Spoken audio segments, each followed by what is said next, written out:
un tema súper importante y sobre todo en nuestra actualidad. Es lamentable que tengamos que llegar a este punto, pero es necesario. Entonces, de ello nos va a hablar mi estimada doctora Luz Margarita, pues bienvenida y adelante. Muchas gracias, Esmeralda, muchas gracias en Miss Human por la invitación.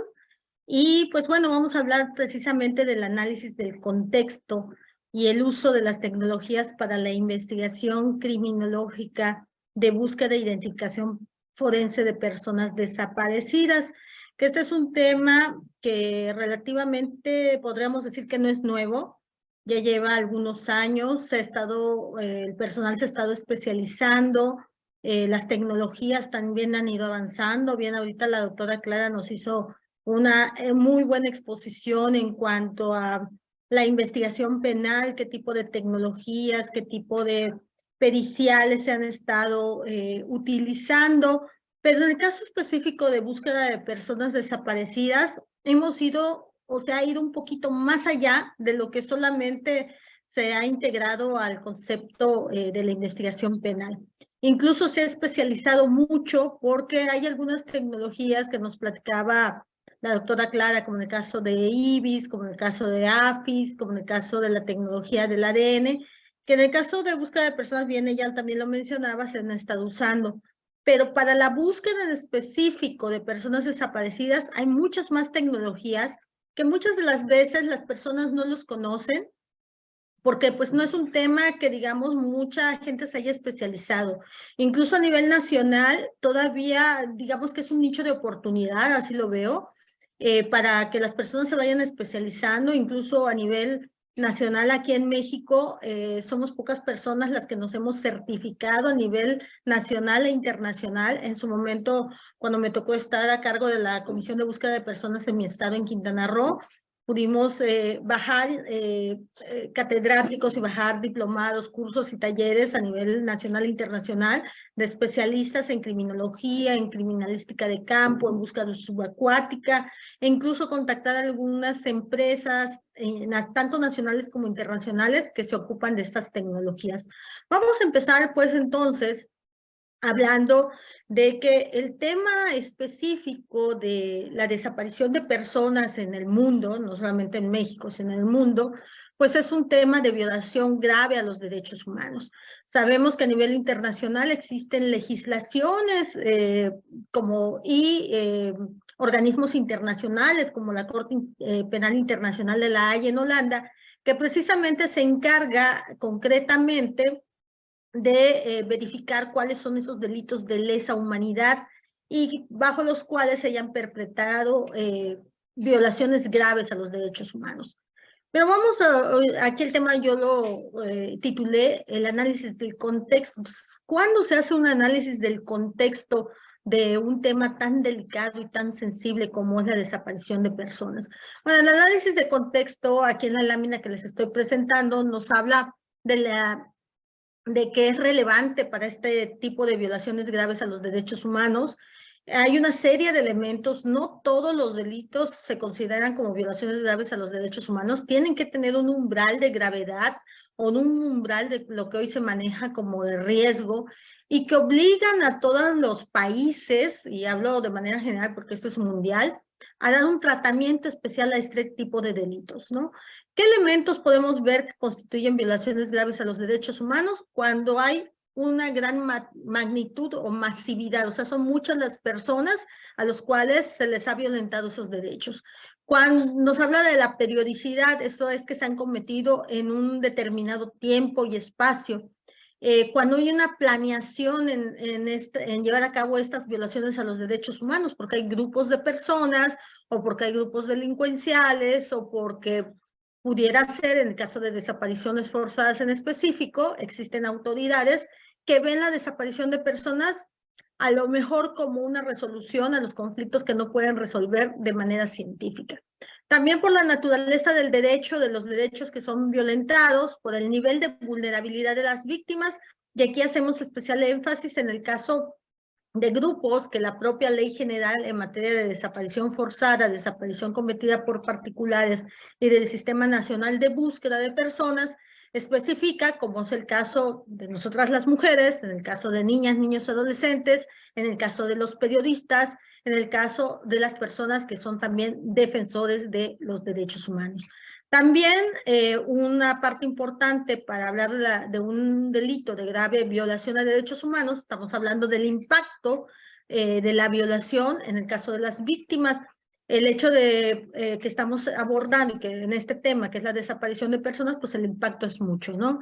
El impacto precisamente que busca el perpetrador de este tipo de comisión, o que comete este tipo de delitos, estamos hablando de que su objetivo es crear inseguridad, su objetivo es crear terror, miedo entre la población o un grupo de pobladores en específico por alguna razón. También, si la violación sobre la que trata una investigación constituye un delito conforme a la normatividad del derecho penal internacional que hablábamos, cuando se habla de crímenes de lesa humanidad o de crímenes de guerra, y si existe la obligación de investigar, juzgar o sancionar por violación a derechos humanos. Todo esto está regido por el derecho internacional público. ¿Pero qué es el análisis de contexto? ¿A qué nos referimos con análisis de contexto? Bueno, el análisis del contexto es como su nombre lo indica, un análisis, es hacer un estudio multidisciplinario con diferentes técnicas de recopilación y procesamiento sistemático de la información. ¿Qué quiere decir eso? Bueno, hay una serie de personas, y estamos hablando pues de personas que tienen diferentes especialidades. Ahorita vamos a ver qué especialidades recomiendan ahora sí los catedráticos y las personas que de alguna manera se han dedicado al tema de búsqueda de personas desaparecidas. Y específicamente en México existe un sistema nacional de búsqueda que está conformado por muchas autoridades, incluyendo un consejo ciudadano y autoridades tanto civiles como militares, y este análisis del contexto en este conjunto multidisciplinario va a estudiar las causas de la desaparición, qué circunstancias propiciaron la desaparición de las personas, si existe algún patrón de criminalidad. Acuérdense que un patrón de criminalidad es cuando hay dos o más actividades que se realizan, digamos, de una misma manera o ocurren de una misma forma, y que hay coincidencias entre los mismos, y ahí ya podemos hablar de patrones de criminalidad. De este tema estamos hablando de cuestiones de criminología. También estamos hablando del modus operandi de las estructuras criminales, por eso también es importante que quienes trabajen en el área de búsqueda de personas desaparecidas conozcan de política criminal, conozcan también acerca de criminología, de psicología forense y demás, que puedan ayudar a hacer los estudios sobre narcocultura, sobre estructuras criminales. También necesitamos tener gente que conozca acerca de metodologías de investigación, toda vez que necesitamos hacer hipótesis de búsqueda y localización, estrategias que también orienten a las acciones de búsqueda, para que no sea una búsqueda, digamos, coloquialmente a tontas y a locas, ¿no? O porque de pronto ha pasado que alguien dice, es que lo soñé y entonces debemos de ir por allá, es que un brujo, un adivino me dijo que por allá, o sea, al hacerlo de esa manera, estaría el Estado mexicano dilapidando recursos económicos, humanos y materiales en cuando no hay una estrategia, ¿verdad? Propicia también el desarrollo metodológico de la investigación, ya lo habíamos comentado, y también hace una asociación de casos de espectro común, que es lo que comentaba hace un momento, que se llaman patrones de criminalidad, o sea, casos que ocurren de manera muy similar y que pueden darnos luz hacia qué grupo criminal o qué tipo de persona, de acuerdo a sus características criminológicas, está realizando las desapariciones de personas. Entonces, en resumen, podemos decir que el análisis de contexto pues, es un elemento muy importante. De hecho, este análisis de contexto ya en el ámbito procedimental sirve incluso como un medio de prueba que va a servir para convencer tanto al juzgador, al tribunal, y también va a permitir analizar los escenarios de macrocriminalidad y violencia generalizada de una manera sistematizada. ¿A qué se refiere eso? Pues estamos hablando de términos como conocemos que son las asociaciones delictivas o de las organizaciones criminales, ¿no? Que ya estamos hablando de delincuencia organizada, que tienen una estructura criminal jerarquizada y que pues ya tienen cada uno un trabajo que realizar dentro de sus actividades criminales. Y una de esas precisamente es la desaparición de personas. Dice, el análisis del contexto no es unilateral. Ya habíamos comentado hace un momento que quienes lo realicen deben ser personas especializadas, deben de tener amplio conocimiento. Muchas de las veces pensamos que a lo mejor solo estudiando derecho podríamos estar a cargo de una investigación en el tema de búsqueda. Yo creo que nos quedaríamos cortos. Necesitamos gente que haya trabajado, por ejemplo, en instancias que tengan que ver con tanto con la procuración de justicia como con la impartición de justicia, con la prevención del delito, también con personas que hayan trabajado en áreas de seguridad ciudadana, de seguridad humana, pero que también tengan una capacidad crítica, ¿no? Y especialidades diversas. En el análisis de contexto sí es una herramienta metodológica, sigue pasos del conocimiento científico y está avalado, como lo dijimos hace un momento, por el derecho internacional. El 17 de julio de 1998, la Corte Penal Internacional de La Haya, que se constituyó para los delitos de lesa humanidad, emitió el Estatuto de Roma. Entonces, ahí en el Estatuto de Roma se establecieron cuáles fueron los crímenes que se deberían de investigar y que para ello era necesario hacer un análisis del contexto para su penalización.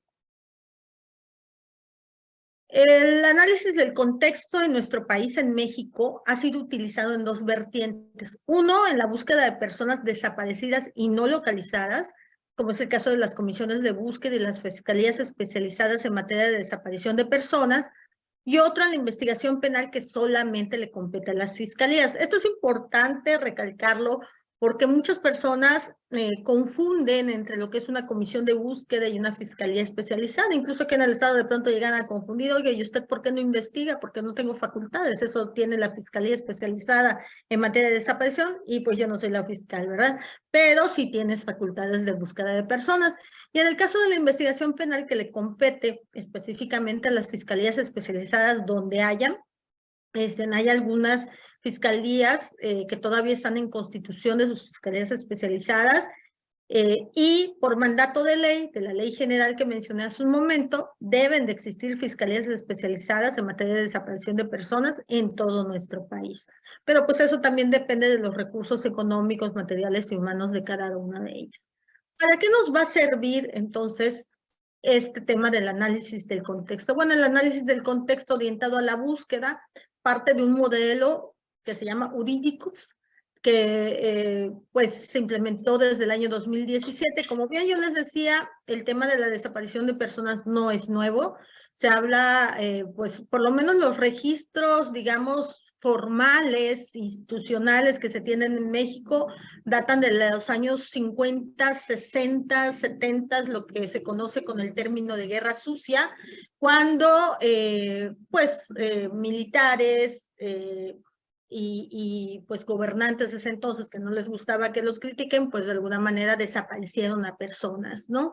Y pues obviamente también el surgimiento de grupos paramilitares, de las llamadas autodefensas, sobre todo en los estados de Oaxaca, de Guerrero, Michoacán, en los cuales pues habían enfrentamientos y entonces para sembrar el terror y la incertidumbre entre las personas de las poblaciones, pues desaparecían a las personas. El análisis del contexto orientado a la búsqueda de personas desaparecidas nos va a abrir o nos va a aperturar el conocimiento hacia qué fue lo que pasó, quién desapareció a quién y dónde está la persona desaparecida, que al fin y al cabo es lo más importante, ¿no? Cada una de estas preguntas, que si las vemos son muy generales, vamos a ver, hace un rato nos decía la doctora Clara que existen materias dentro de la criminología, dentro de la propia criminalística, áreas que las cuales nos van a permitir dilucidar quiénes fueron los que cometieron los delitos, dónde se cometieron los hechos y quizá un probable sitio de localización de las personas. En el caso de la investigación y la identificación de personas desaparecidas, no es fácil. Es un procedimiento muy complejo que requiere la participación de muchas personas, incluyendo a los familiares de las víctimas de desaparición. No hay nadie mejor que los familiares de las víctimas de desaparición, quienes pueden darnos información muy importante acerca de las actividades previas a la desaparición de sus familiares. También he de decirles que muchas de las veces tanto la investigación como la búsqueda de personas desaparecidas se extiende por muchos años y algunos son, digamos, mucho más fáciles de localizar, sobre todo hoy con las tecnologías que vamos a platicar en un momento, pero también hay otras que se extienden por años, porque de alguna manera las personas no llevaban consigo algún pues aparato, como vamos a hablar ahorita de los teléfonos móviles, o alguna otra situación que pudiera darnos luz o de un rastreo, ¿no? Entonces, esas búsquedas que se extienden por años, en el tema de búsqueda de personas desaparecidas se llama como larga data, cuando pasa más de un año que una persona no es localizada, con vida o sin vida, se llama que es una persona desaparecida de larga data, ¿no? También el enfoque del análisis del contexto nos va a permitir también que los familiares formen una parte activa en la investigación penal. En la investigación penal tienen la responsabilidad las fiscalías especializadas o el Ministerio Público que atienda de llenar una serie de cuestionarios que se han realizado de manera conjunta entre las autoridades y los especialistas en materia de búsqueda de personas y que pues dan mucha información acerca de la persona desaparecida. Sin embargo, vamos a recalcar de nueva cuenta que esta metodología de análisis de contexto debe de adoptar un enfoque integral que consiste, como bien lo señalamos aquí, en reconstruir la historia de una persona desde el principio del recorrido, o sea, incluso desde antes que desaparezca y hasta del momento que desapareció y posteriormente si tuvo contactos con X o Y personas, ¿no? Las familias, por supuesto, pueden también estar colaborando en las diferentes etapas del proceso de búsqueda. Y pues bueno, algo importante que hemos de decirles es que la Organización de las Naciones Unidas ha emitido una serie de principios para la búsqueda de personas y la primera es que las búsquedas de personas son búsquedas en vida y no en muerte.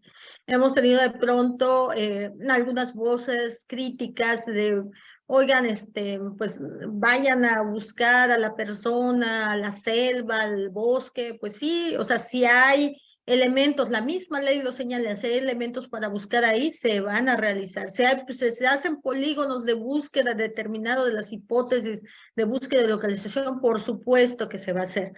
Pero si no hay suposiciones, no hay hipótesis determinadas en las cuales haya una orientación hacia esa búsqueda, bueno, habría que analizarse con otros elementos en conjunto. Bien lo decía hace un momento la doctora Clara, no solamente con la tecnología vamos a probar algo, necesitamos también probarlo con otras o admicularlo con otras pruebas o con otras fuentes de información que nos permitan determinar una posible ubicación de una persona desaparecida. Entonces, el análisis del contexto nos va a servir para responder las preguntas, como dicen, de oro de la criminalística, básicamente. ¿Qué, quién, cómo, cuándo, dónde, por qué y para qué se llevaron a una persona y no nos quieren decir su suerte o su paradero? De forma específica, que el análisis del contexto que nos va a decir, pues hicimos un resumen de los puntos más importantes, causas y condiciones alrededor del hecho delictivo, de la desaparición, las condiciones alrededor de las circunstancias de la víctima directa, es decir, de la persona desaparecida, porque las víctimas indirectas pues son sus familiares, la identificación de los patrones de criminalidad en el lugar o región donde ocurrió el hecho. No es lo mismo una persona que desaparece en el Estado de México, a otra que desaparece en Tijuana, a una que desaparece en Quintana Roo. Las circunstancias de desaparición pueden variar dependiendo incluso si es un hombre, si es una mujer, si es un niño, una niña, si es un adolescente, si es un periodista, si es una persona defensora de los derechos humanos, si es un servidor público inclusive. Las características de las víctimas en un área, en un momento específico, que se relaciona con lo que les acabo de mencionar, las condiciones geográficas de las zonas donde se desarrollaron los hechos, no es lo mismo buscar en la selva, buscar, por ejemplo, aquí en la península de Yucatán, pues tenemos a Yucatán, Campeche y Quintana Roo, sin embargo, el suelo de Quintana Roo es muy diferente al campechano y muy diferente al de Yucatán. Aquí tenemos multiplicidad de cenotes, en que ya hemos tenido la oportunidad de no solamente de visitar, sino de inspeccionar en cuevas, grutas, selva, pero también entran condiciones históricas, cuestiones políticas, y recordemos el 68, en Tlatelolco también hubieron desaparecidos, en el Jueves de Corpus en 1971, pero también condiciones sociales y culturales de la población. A lo mejor en algún pueblo originario de donde ustedes vivan, tenga cierto tipo de costumbres, ¿no? De los cuales sea necesario conocer previamente, pues para poder acceder incluso a la búsqueda de una persona desaparecida. Aquí tuvimos algunos eventos, nosotros tenemos el pueblo originario maya, y en los cuales, por ejemplo, no sé, las personas después de medianoche no entran a la búsqueda a un cementerio por sus creencias, usos y costumbres. Para entrar a ciertos lugares, milpas, ni ciertos lugares de la selva en Quintana Roo, hay que hacer una ceremonia pidiendo permiso pues a los dueños del monte, una ceremonia con sacerdotes mayas, y que son cuestiones que se tienen que respetar por los usos y costumbres. También las condiciones del riesgo en el lugar de los hechos, tanto para las víctimas directas o indirectas. No todas las personas tenemos el mismo riesgo de desaparecer. Algunas tenemos más riesgo que otras, y eso depende mucho de nuestra interacción personal y todo lo que nos rodea como personas, desde nuestro trabajo, nuestros amigos, los lugares, las personas con las que convivimos, etc. También las medidas de reparación de víctimas y familiares de víctimas, que generalmente son también a través de las comisiones ejecutivas de atención a víctimas, ya sea hay una CEAP a nivel federal, y hay aquí en Quintana Roo se llama CEAVECRO, que son los que se encargan de proporcionar y de, digamos, representar incluso jurídicamente a las víctimas, tanto directas o indirectas de este tipo de delitos. Y para asociar casos de espectro común, lo que hablábamos hace un momento acerca de los patrones de criminalidad. En la búsqueda de personas desaparecidas y no localizadas, estamos hablando de esta ley que les mencioné al principio, la Ley General en materia de desaparición forzada, desaparición cometida por particulares y del Sistema Nacional de Búsqueda, que en la misma viene que debe de haber una Comisión Nacional de Búsqueda que existe, y deben haber comisiones de búsqueda en cada uno de los estados. Esta ley data del 2016, 2018, 2019 se empiezan a conformar las comisiones locales de búsqueda. En Quintana Roo se conformó a mediados del año 2020, y pues digamos que todas estas comisiones de búsqueda son de reciente creación y van empujadas por las familias, los familiares de personas desaparecidas.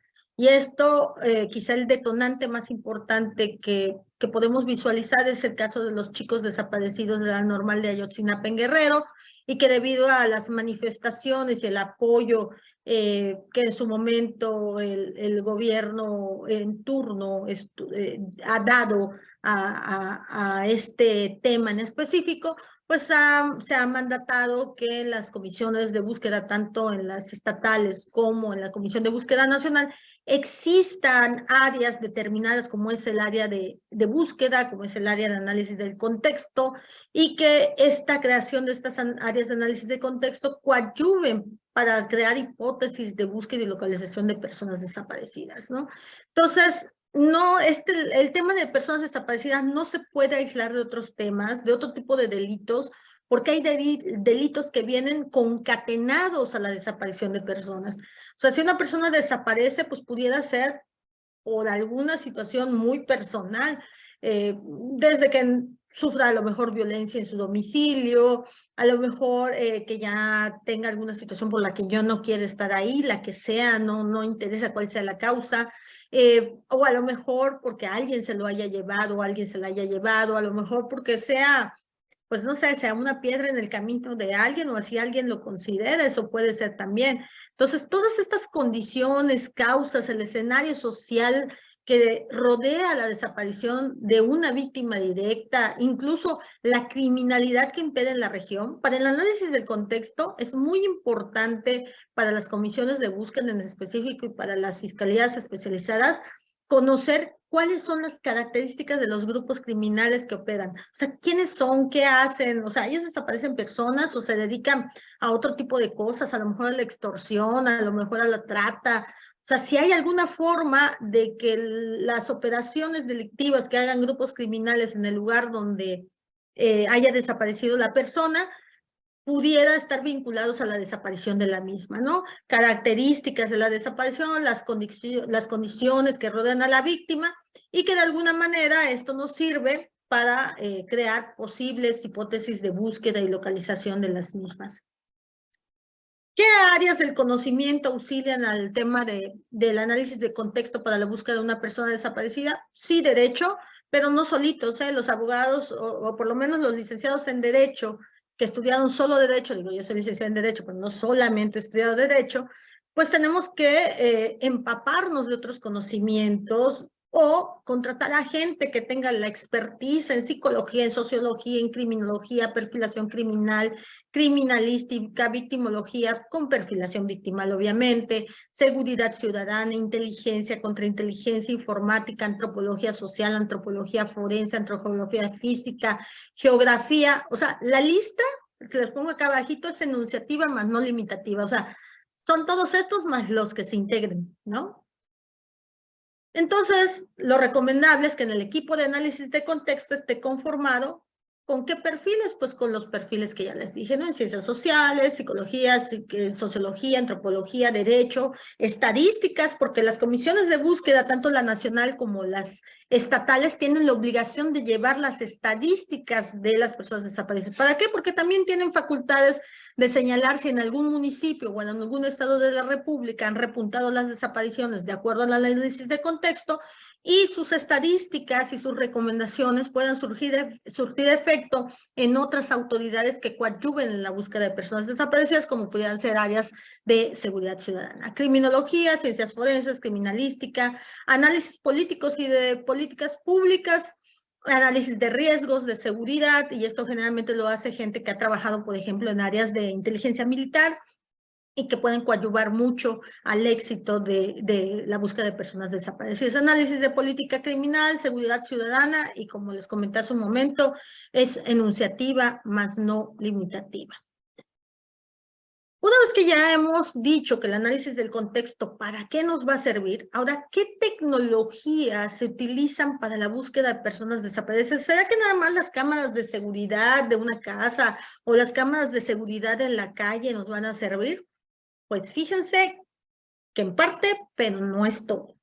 Incluso, por lo menos en algunos C5 que he tenido la oportunidad de conocer su funcionamiento, de incluso impartir capacitación al personal del C5 para que pueda operar los temas de personas desaparecidas, hemos encontrado tecnologías en las cámaras, por ejemplo, de reconocimiento facial. Basta con que le mandes la fotografía, ellos lo suben a su software y el software de manera inmediata empieza a escanear de a través de las cámaras de reconocimiento facial.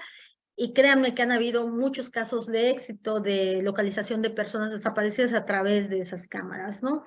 Entre otras cuestiones que ahorita vamos a platicar. Yo dividí las tecnologías que se aplican en la búsqueda de personas desaparecidas en dos campos: en la búsqueda en vida y en la búsqueda forense, hablando obviamente de las personas que de alguna manera, ya sea a través de las hipótesis de búsqueda y localización o de datos que hayan en la investigación penal, tengamos por lo menos el supuesto de que probablemente ya se encuentre sin vida. Entonces, en la búsqueda en vida vamos a hablar del análisis del contexto que acabamos de platicar y de la búsqueda en campo.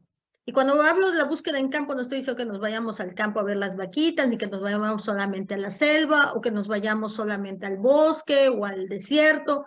Estoy hablando también porque las comisiones de búsqueda, además de lo que ven con las fiscalías, que son los delitos en sí, delitos que se llaman de desaparición forzada de personas, que son las que cometen los servidores públicos, y un servidor público en la generalidad, cualquiera de los que trabajamos en algún área de gobierno, municipal, estatal o federal, desde la persona que a lo mejor sea el que, no sé, el que saca copias hasta el presidente de la República, todos somos servidores públicos. Entonces, no nada más cometen desaparición forzada militares, marinos y policías. Pudiéramos ser cualquier persona que seamos servidores públicos. Entonces, en este contexto, pues también existe otro delito, además de la desaparición forzada que les acabo de comentar, que es la desaparición cometida por particulares, que la única diferencia con la primera es que lo comete una persona que no trabaja en gobierno ni municipal, ni estatal, ni federal. Y luego tenemos delitos conexos, como es la persona que, no sé si han escuchado, pues es a lo mejor el sicario que mató a la persona, a lo mejor el pozolero, ¿no? Que serían así como los motes o los apodos que luego les ponen en el argot criminal a las personas, a lo mejor el que deshizo el cuerpo, el que lo enterró, el que lo inhumó, el que lo quemó. Esas personas también son castigadas de alguna manera. En el caso de desaparición de personas, la ley general establece los delitos y establece las penalidades que van de mínimo de 60 años de prisión. De hecho, después del feminicidio, la desaparición de personas es el delito con más alta penalidad en México. Y es un delito que no prescribe en tanto la persona no sea localizada, viva o muerta. Ese es un dato también muy importante saberlo. Y la búsqueda en campo que hacen las comisiones de búsqueda también incluye a las personas extraviadas, a las personas en situación de calle o a las personas que se encuentren, por ejemplo, en un hospital o que fallezcan y que no hayan sido reconocidas o no tengan un reconocimiento forense y no sepan ni quién es. Y luego en la búsqueda forense, pues sí hablamos del tema ya de fosas clandestinas, de sitios o lugares de inhumación, que parece lo mismo, pero no es lo mismo, y la identificación forense en general. El análisis del contexto, pues ya habíamos hablado que nos va a determinar probables hipótesis de búsqueda y localización, pero ¿qué tecnología? Aquí ya vamos a pasar al tema, ¿qué tecnología se utiliza en el análisis del contexto? Bueno, para empezar, la información que podemos obtener a través de la telefonía celular, a través de las redes sociales, estoy hablando del Facebook, del Twitter, X, que ahora creo que se llama, del Instagram, incluso geolocalización celular. Hay formas nuevas y avanzadas de análisis de datos para analizar o examinar patrones de violencia y desaparición. Aunque WhatsApp nos diga que es extremo nuestras conversaciones, sabemos que si una persona se encuentra en riesgo por haber desaparecido, se encuentra en riesgo su vida y su integridad, a través de un juez de control, podemos solicitar la intervención telefónica y la intervención de cualquier forma de comunicación de esta persona. Tan así que estas intervenciones, que la facultad la tiene el Ministerio Público, hace posible que se puedan ir siguiendo las rutas en las cuales estuvo una persona antes, durante y después de su desaparición. Incluso ir siguiendo el número, el teléfono a través del email o de la clave ID que tienen los teléfonos para determinar, aunque le hayan cambiado el chip, ¿no? Y también a través de las redes sociales, que ya mencionamos, pues ver su contexto, quién es la persona, qué publicaba, quiénes eran sus amigos, qué hacía, con quién, qué era lo que, no sé, hasta podemos obtener información acerca pues, del contexto familiar, social, económico que tiene la persona.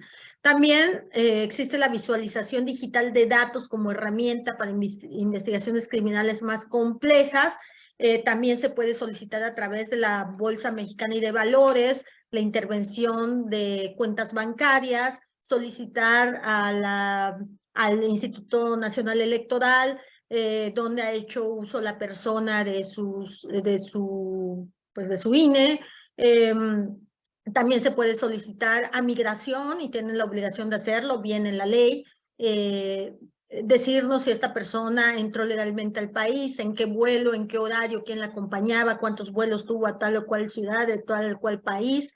Y las aeronaves, las centrales camioneras también tienen esa obligación. Entonces, esas son algunas de las formas y tecnologías que se utilizan, las bases de datos con las que cuentan otras autoridades u otras instancias para poder acceder a la información de una persona, ¿no? Incluso en los centros de reinserción social, solicitar si esta persona ha sido recluida anteriormente, si tenía antecedentes penales, y todo esto nos puede llevar a tener una idea a través de estas plataformas digitales, quién era la persona y quizá una probable hipótesis de su desaparición y de su probable localización.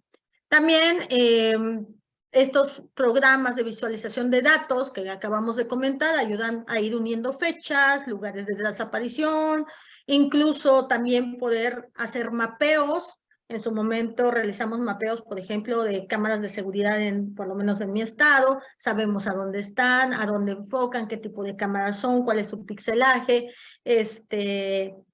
para poder dar un seguimiento, ¿no? A lo mejor en ese momento hay gente que se dedica, y vamos a verlo al final, que la tecnología sin inteligencia humana pues no nos sirve para nada. ¿Para qué me sirvo tener 4,000 cámaras? Tengo un monitorista sentado, pero si no lo entreno para el ojo clínico, para determinar qué es lo que está pasando en el lugar, pues difícilmente voy a poder localizar a una persona que se encuentre desaparecida. Tiene que ser un especialista, no solamente en informática, sino también en metodología de la investigación, en análisis no solamente conductual, sino también contextual. También el análisis de la información digital que les había yo dicho, de teléfonos celulares, redes sociales, nos puede colaborar con la búsqueda. Plataformas digitales interactivas, incluso la del Uber, la del Didi, de todas esas plataformas de transporte también sirven. Plataformas que sirven para obtener información, como es la del INE. En su momento se estuvo buscando a través de la plataforma, por ejemplo, de registros vehiculares, de las cámaras que identifican placas, que identifican rostros, etcétera, ¿no? También, obviamente, se utilizan otro tipo de aparatos, que decirles que sí lo tienen algunas comisiones de búsqueda, como son geolocalizaciones inmediatas de teléfonos celulares, aparatos de escucha para inteligencia, contrainteligencia, geolocalización satelital, cámaras de video, intervención telefónica, obviamente con las situaciones legales que les comenté, pero las autoridades sí tienen esos recursos. Sin analítico de información y sin trabajo de inteligencia humana, la tecnología no nos sirve para nada. Por ello es importante diplomados, cursos, talleres de inteligencia, contrainteligencia, perfilación criminal, victimal, análisis. E incluso aquí en Quintana Roo tuvimos cursos de análisis de tatuajes, política criminal, prevención de violencias, narcocultura, estructuras criminales, perfilación geográfica, criminología clínica, victimología, incluso cursos de rappel, de buceo, búsquedas subacuáticas, cadena de custodia, y bueno, son muchos tipos de preparación, tiempo y esfuerzo que se hace en este tema de búsqueda de personas desaparecidas, y no solamente es un estado, es en todo el país, incluso en algunos estados todavía más específicos, sobre todo en los estados donde ha habido mayor número de desapariciones.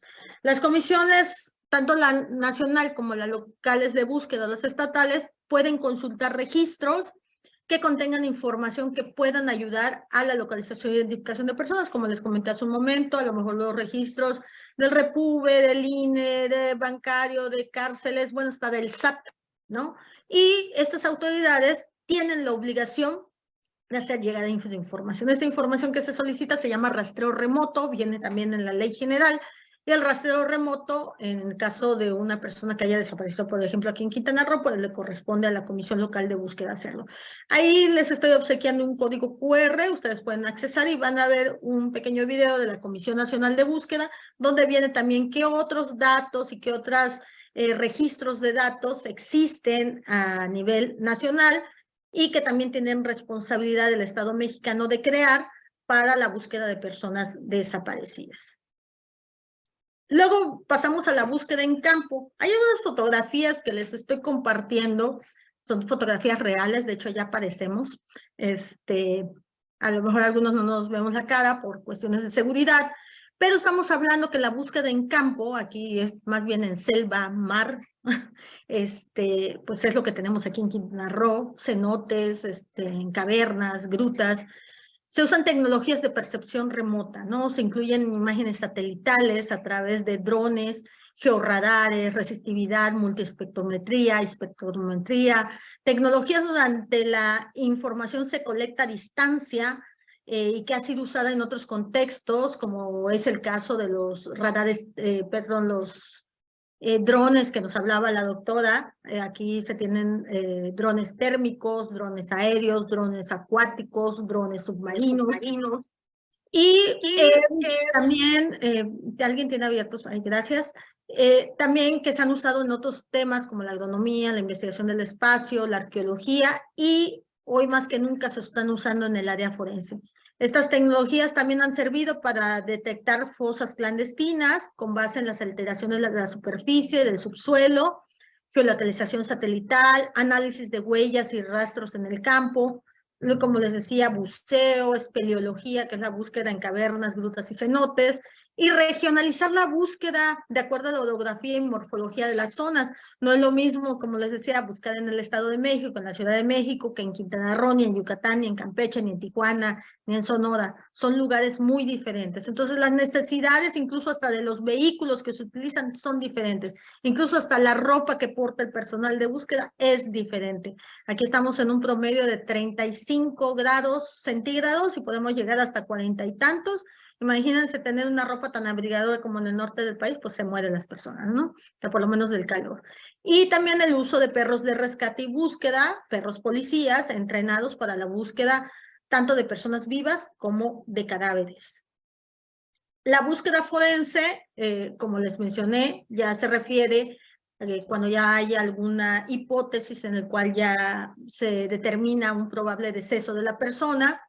Hay algunos equipos en América, en Latinoamérica, como el equipo argentino de antropología forense, que ha coadyuvado mucho con el Estado mexicano. Incluso este equipo argentino de antropología forense ha estado encargado del caso Ayotzinapa. Está dedicado, tiene una unidad de búsqueda forense y de análisis de contexto, por eso ven la importancia de tener esta unidad, para expandir el uso de tecnología avanzada en la búsqueda forense de personas desaparecidas y violaciones graves a los derechos humanos. Pero en especial, y aquí tenemos una fotografía de ellos, en la búsqueda de fosas clandestinas. Claro que en materia científica, para que sea una fosa, tiene que tener ciertas especificaciones, por eso también hablaba de sitios de inhumación, que a lo mejor no tienen la profundidad que dice la doctrina, pero que sí contienen cuerpos de personas que han sido privadas de su vida. Esta unidad que tiene el equipo argentino de antropología forense es muy importante, coadyuvado con el Estado mexicano a través de la Comisión Nacional de Búsqueda. Tiene tecnología de vanguardia, tiene más tecnologías existentes y pues bueno, de alguna manera han logrado avanzar mucho en este tema de investigación de violación a los derechos humanos, en específico de la desaparición de personas. También en México, aquí tenemos la fecha exacta, se realizó o se conformó el mecanismo extraordinario de identificación forense, que es un mecanismo, es un grupo de personas, especialistas, de carácter extraordinario debido al número de personas tanto desaparecidas como encontradas en fosas, que tienen una autonomía técnico-científica, son de carácter multidisciplinario, o sea, hay personas de varias especialidades que se encargan de practicar peritajes a cuerpos o restos óseos que no han sido identificados y que sean de su competencia. ¿A través de qué? Nos decía la doctora Clara hace un momento, a través del ADN, a través de las huellas dactilares, a través del reconocimiento facial. También me consta porque a través de las comisiones locales de búsqueda se realizaron trabajos de coadyuvancia, construcción de cementerios forenses, dotación de tecnología de vanguardia de identificación facial, antropología forense, reconstrucción forense, equipo de medicina legal y en algunos casos laboratorios móviles. En el caso de Quintana Roo, Yucatán, Campeche y creo que el Estado de México, tuvimos contacto con una empresa llamada Bioera, que es una empresa mexicana, jalisciense, que es líder en tecnología móvil de identificación forense, que incluso nos hizo la donación de un laboratorio móvil, mediante el cual se hace la identificación de restos óseos en menor cantidad de tiempo, incluyendo la determinación de identificación sexual, si con los restos corresponde un hombre o una mujer, la probable edad, con uso pues de raspado de huesos, saliva y fluidos. Esto obviamente en conjunto con los servicios periciales de las fiscalías. También el Estado mexicano construyó el Centro Nacional de Identificación Humana y también fortalecieron institutos forenses como el Instituto Jalisciense de Ciencias Forenses, dotándolos de recursos, infraestructura, personal especializado, como los que aquí menciono, ¿no? Y que eso es muy importante para lo que se ha denominado en cierto momento la crisis de desaparición de personas en nuestro país. Ya para culminar, decirles, bueno, nos siguen faltando muchos y muchas. Incluso personas que han sido, pues que han trabajado con nosotros codo a codo en su momento con la búsqueda de personas. Tenemos amigos desaparecidos, hay quienes tenemos familiares desaparecidos. Sabemos que el Estado mexicano ha estado bajando recursos materiales, económicos, financieros para buscar la localización. Solamente en Quintana Roo, en los 2 años y medio que nos tocó estar al frente, bajamos cerca de 62 millones de pesos y empezamos de cero a tener vehículos, material y equipo disponible y personal especializado para ello. Pero también es necesario que este tema de la especialización y la permanencia de personas expertas en el tema de desapariciones no sea solamente un proyecto político, sino de respeto a los derechos humanos, de seguimiento institucional, y que algo importante que les dije, que se tiene que colaborar en todos los aspectos de los análisis de contexto de desaparición, no solamente la ciudadanía, no solamente las autoridades de búsqueda, sino también los militares y todas aquellas personas que puedan aportar información sobre la suerte o paradero de una persona desaparecida. También hay que practicar la empatía. A veces teníamos problemas que las personas que tienen cámaras de seguridad en su casa se negaban a darlas. Y ponernos en ese lugar y decir, ¿qué tal si fuera mi familiar o fuera yo el desaparecido? No habría manera, o se negarían a darnos esa información, o si fuera su familiar, ¿cómo lo tomarían? La tecnología por sí sola no va a ayudar a las personas a cargo que no estén capacitadas, especializadas y certificadas. Cada día se descubren nuevas y mejores tecnologías. Afortunadamente hay una preocupación de las personas. Yo entiendo que para muchos quisieran que esto se resolviera de un día para otro. Lamentablemente, en algunos casos sí ha sido posible y en otros no, por muchas circunstancias que a veces escapan hacia de las propias autoridades. Sin embargo, el seguir haciendo este trabajo, yo creo que se han sentado las bases del Sistema Nacional de Búsqueda en México, en Quintana Roo también, y ahora toca iniciar la consolidación del mismo. Esto va a ayudar a verificar si efectivamente las personas que fueron reportadas como desaparecidas siguen desaparecidas, o a lo mejor ya están ahora sí que ya están en sus casas, o si de alguna manera podemos corroborar que a lo mejor esa persona que andamos buscando, pues si lamentablemente ya falleció, por lo menos se le puede identificar de manera adecuada. Existen las tecnologías, se sigue avanzando, hay equipos de trabajo que están deseosos de realizarlo, de que lo hacen porque les gusta y porque es una situación, digamos, de análisis y de ímpetu profesional y personal, y creo que es lo que se debe de rescatar de estos temas de búsqueda de personas. Lamentablemente, como comento, en el tema de seguridad ciudadana, en el tema de procuración de justicia, en este tema, a lo mejor algunas personas estén muy agradecidas y otras no tanto, pero pues hay cuestiones que ya escapan a querer realizar las cosas de manera inmediata, ¿no? Yo siempre he dicho que no hay imposibles, hay cosas que se tardan mucho tiempo en lograrse, pero yo creo que si se suman las sinergias entre el Estado, entre los especialistas, y si de alguna manera con esta plática algunas personas que no hayan pensado en este tema quieren entrarle y quieren seguir investigando, o a lo mejor, como en nuestro caso, a lo mejor publicar algún artículo, algún libro que pueda coadyuvar para, pues, no solamente para prevenir, sino para tratar de frenar estas circunstancias de desaparición de personas en nuestro país, esos delitos tan graves y esta situación tan sensible, van y vamos